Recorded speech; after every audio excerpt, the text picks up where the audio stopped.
पासून हा विदर्भाचा विषय सत्तारूढ पक्षाने मांडल्यामुळे आम्ही मांडला नाही आणि सन्माननीय अर्थमंत्री महोदयांनी काल बीएससी मध्ये सांगितलं की आम्ही हा प्रस्ताव वेळ नसेल तर विड्रॉ करतो.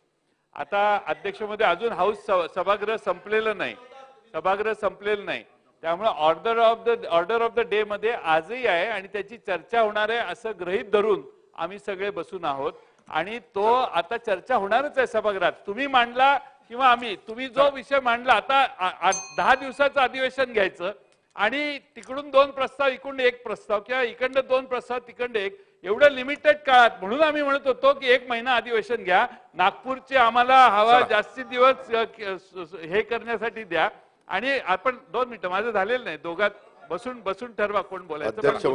बसून ठरवायचं काही कारण नाही. आमचं अंडरस्टँडिंग खूप चांगलं आहे. कसं कोणी बोलायचं ते कळतं आम्हाला.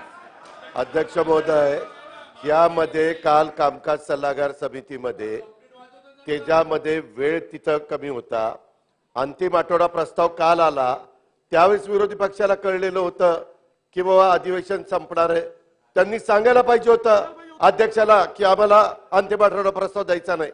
नाही आणि अध्यक्ष महोदय नंतर जयंतराव नाही मी या ठिकाणी आपल्या निदर्शनास आणून देतो अनेक वेळा.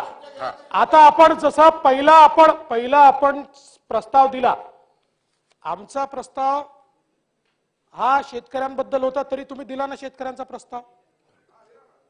असंच असतं. त्यामुळे जयंतराव म्हातारी मेल्याचं दुःख आहेच पण म्हातारी मेल्याच्या दुःखापेक्षा काळ सुकावतं याचं दुःख जास्त आहे की विरोधी पक्षाला विदर्भाचा विसरच पडावा विदर्भात येऊन याचं दुःख अधिक आहे. पण काही हरकत नाही आम्ही विसरणार नाही विदर्भाला.